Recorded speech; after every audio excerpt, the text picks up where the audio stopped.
Chegamos agora no terceiro tópico da lição da nossa escola sabatina, cujo título é Orgulho e Humildade. Irmão Leandro, como Deus falou com o rei Nabucodonosor? Agora vamos para um novo capítulo dessa história. E Deus falava com ele, né? Falava. Deus falava com ele. Eu brinquei no comecinho aqui que o rei que gostava de um decreto. E o rei que sonhava também, né? Sim. Já teve o sonho da Daniel estátua. 2, isso. agora Daniel 4 Agora de novo. tem um outro sonho. Nabucodonosor teve a oportunidade de conhecer Deus com os jovens lá na fornalha. Ele pôde ouvir do Deus Altíssimo sobre o Deus verdadeiro, sobre o Deus de Daniel, sobre o Deus dos seus 3 companheiros. E agora ele volta a fazer. Ele havia baixado os altos e baixos da vida de Nabucodonosor. Ele havia voltado a ser como ele era antes.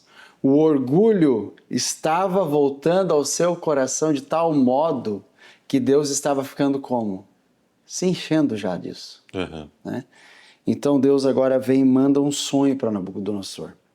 E não foi um sonho bom.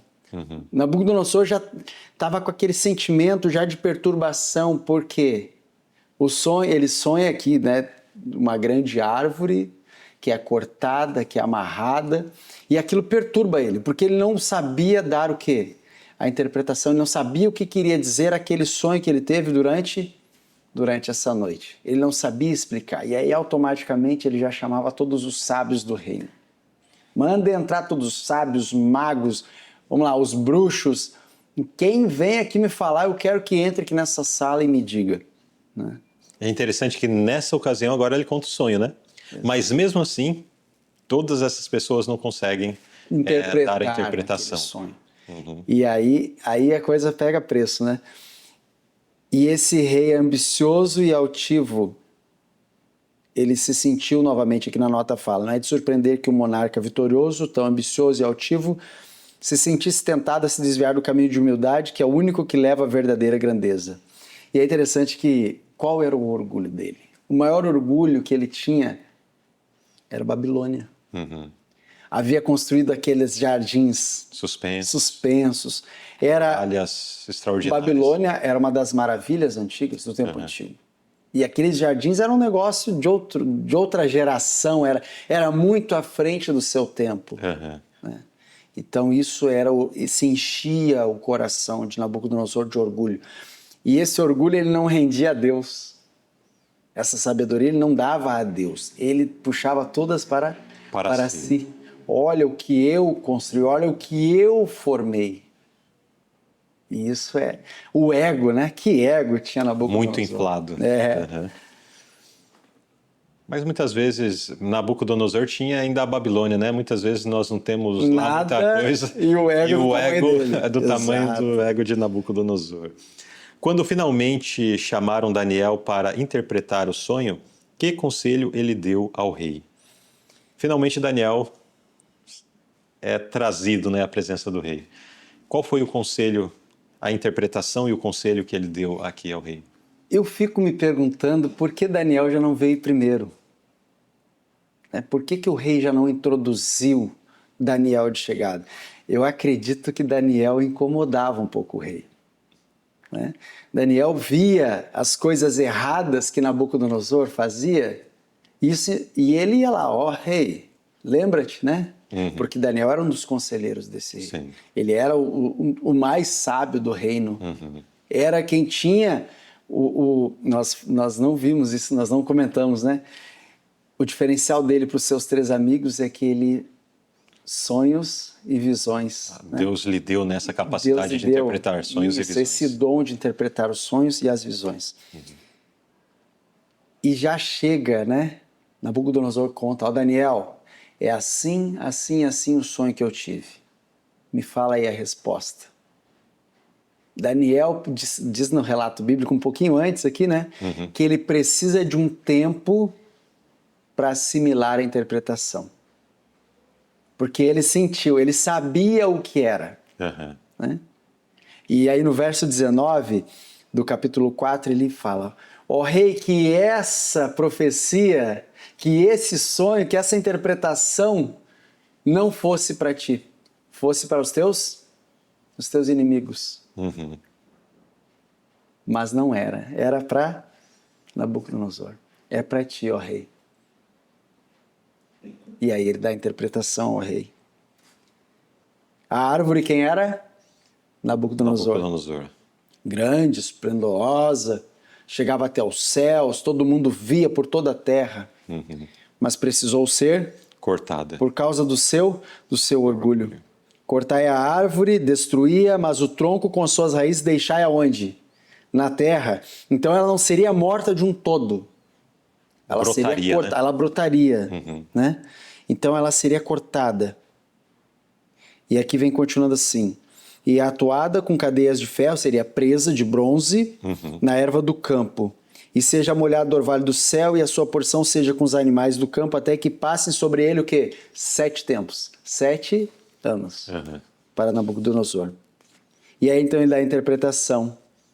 Serás tirado dentre os homens, e a tua morada, ó rei, será com os animais do campo, e te farão comer erva como os bois. E serás molhado do orvalho do céu, e passar-se-á 7 tempos por cima de ti, até que conheças, aí vem, né? Até que conheças que o Altíssimo tem domínio sobre o reino dos homens. Então aquele rei que estava com a sua soberba lá em cima, com o seu ego, com o seu orgulho nas alturas, como aquela árvore, né? Uhum. Ele precisava ser Cortado. cortado. Ele precisava arrastar no seu rosto em terra para poder pegar de volta o que é a humildade que Deus queria para ele. Uhum. E no finalzinho, Daniel dá um conselho. Um dos conselhos que eu acredito que Daniel dava frequentemente para ele. Só que é interessante como nós, quando estamos fazendo algo errado e alguém vem até nós, né? Não faz isso. Faz isso, por aí você vai se dar mal. A tendência, e nós somos, né, insistentes, teimosos, a gente começa, não, peraí, essa pessoa não pode ficar perto de mim, ela tem que se afastar um pouquinho. Né? E aí a gente afasta aquelas pessoas. Eu acredito que o rei tenha feito isso com Daniel, porque Daniel com certeza não iria deixar a situação chegar nessa situação tão para frente que foi. Sem ter falado nada. Ele incomodava o rei. Mas agora ele dá o conselho, né? Aceita o meu conselho e põe fim aos teus pecados, praticando a justiça e as tuas iniquidades, usando de misericórdia com os pobres, pois talvez se prolongue a tua tranquilidade. Porque quando veio esse sonho, o rei estava tranquilo. O reino estava estabelecido já. Estabelecido, era o maior de todos, ninguém lhe oferecia nenhum perigo, né? Ninguém queria invadir Babilônia por ser uma nação muito forte, muito protegida. Né? Então o rei estava tranquilão lá, se achando o rei máximo do mundo. É interessante o destaque, né? Põe fim aos pecados, praticando a justiça, e também fim às tuas iniquidades, usando de misericórdia com os pobres, pois talvez se prolongue, fazendo talvez, assim, né? Talvez se prolongue a tua tranquilidade. Deus tem uma causa contra os orgulhosos, né? O orgulho, ele leva a pessoa a ficar cegada quanto às necessidades daqueles que estão ao seu redor. Ele olha apenas para si, tendo pouco ou muito aquilo que ele possui, ele se envaidece daquilo, né? Se gloria naquilo. Mas o altivo, o orgulhoso, ele acaba espezinhando aqueles que são mais frágeis, que estão à sua volta, praticando a injustiça. E se tem algo que mexe no coração de Deus, é a prática da injustiça. Nós vemos, inclusive, no Novo Testamento, quando faz menção acerca da verdadeira religião, diz assim: a verdadeira religião para com Deus é esta, o cuidado com os órfãos e com as viúvas nas suas necessidades. E aí o verso segue, mas a ênfase que eu quero trazer é esta, porque quando Daniel dá o conselho, ele fala, usando de misericórdia com os pobres. Pobres, exatamente. Provavelmente os pobres estavam sendo oprimidos, maltratados de uma forma assim, acima do que seria considerado um normal, né? Da parte de algum monarca, da parte de um rei. Então Daniel fala, olha, cuide deles, tenha cuidado deles. E essa mensagem é para nós também. Será que estamos vivendo a verdadeira religião ou estamos vivendo como pessoas orgulhosas da fé que temos, orgulhoso dos bens que possuímos, do status social que alcançamos? Existem muitas coisas, né, para se orgulhar. Orgulhoso por ser muito humilde, né? Tem até aquela história de pessoas que são humildes e se orgulham disso. Daí não é uma humildade verdadeira, né? Será que tem alguma coisa, alguma ponta de orgulho no nosso coração que precisa ser removido? Será que Deus precisa lançar-nos também para comermos capim? No pó, vamos colocar no pó, só no pó, né? Será que Deus precisa nos lançar no pó? Talvez não seja necessário, se nós abraçarmos o conselho de Deus para que seja removido de nós qualquer forma de orgulho e possamos viver a verdadeira humildade diante dos homens, diante de Deus, sendo pessoas que auxiliam aqueles que estão ao nosso redor, têm verdadeiro cuidado, verdadeiro amor manifestado para com o nosso próximo. Mas vamos para o desfecho dessa história, dessa experiência. Forçado a aprender através de uma experiência difícil e humilhante, como o rei foi levado a glorificar a Deus pelo ministério de Daniel? O rei passou um tempo, não foi imediato, né? Foi dada a sentença, ele teve o sonho, foi dada a interpretação para ele, e ele já não saiu dali cortado. Ele ficou mais um tempo. Não voltou atrás no seu orgulho, não voltou atrás nas suas atitudes. Não aceitou o conselho de Daniel. Não aceitou o conselho de Daniel. Aí tá lá, um belo dia, ele contemplando tudo, se achando. Olha o que eu construí. E aí? Aí sim. A sua consciência sai. O seu juízo sai de si. Ele vai pastar como os bois. Orvalho cai sobre o seu ombro, né? E aí acontece, recai sobre ele a profecia, crescem penas. Que animal feio ficou. Sim. Né? Não tinha descrição para aquele rei cheio de pompa, orgulho. O estado que ele ficou não tem descrição que animal ele virou. É porque crescia apenas, pastava como um boi, e assim ele ficou por 7 anos. A profecia foi 7 tempos, né? E por 7 anos aqui nos fala. Mas ao fim daqueles dias, eu, Nabucodonosor, levantei os meus olhos ao céu e tornou-me a ver a mim o quê?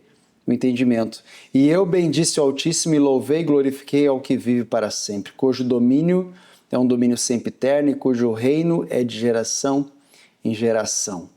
Então, ao cabo de 7 anos, volta a consciência, volta o juízo a Nabucodonosor. Ele reconhece que Deus é o Todo-Poderoso, que a Ele tudo nós devemos. A humildade entra no seu coração, o orgulho sai. Né? Ele reconhece Deus. A nota chama atenção para o fato de que essa experiência educativa da parte de Deus para com Nabucodonosor surtiu o efeito para o qual Deus permitiu que isso acontecesse, né? Faz menção de que anteriormente orgulhoso monarca o anteriormente orgulhoso monarca havia se tornado um humilde filho de Deus. O tirano e arrogante líder se transformou em um rei sábio e compassivo. Aquele que tinha desafiado o Deus do céu e blasfemado contra ele, agora reconhecia o poder do Altíssimo e buscava fervorosamente promover o temor a Jeová e a felicidade de seus súditos. Veja que transformação, um processo de conversão pelo qual o rei passou. Deus permite provas, permite situações drásticas como essa que aconteceu com Nabucodonosor, às vezes outras não tão drásticas, mas com outras características que sobrevenham sobre nós. São permissões que Deus conduz para a nossa vida com o propósito de nos corrigir. Mas a depender da nossa reação durante esse processo corretivo, nós saímos do outro lado transformados, à semelhança de Nabucodonosor, que aceitou o processo, se converteu, se achegou para com Deus, ou podemos ter uma atitude diferente. Ah, mas isso aconteceu na minha vida, que coisa! E ter se aprofundado na blasfêmia.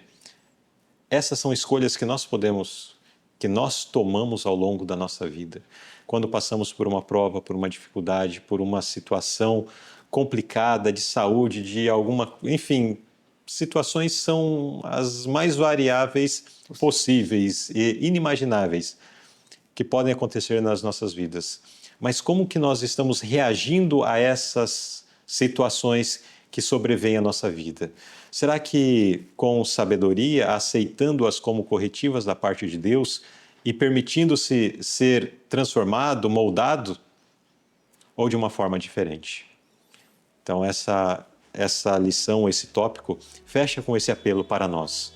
Existe uma situação que qualquer um de nós podemos passar, mas como estamos reagindo a elas, né? Que nós possamos reagir com sabedoria, permitindo que o processo de Deus cumpra o seu propósito na nossa vida, de tal forma que ao final dele sejamos pessoas melhores, pessoas mais e mais próximas do reino e do trono de Cristo. Amém. Amém.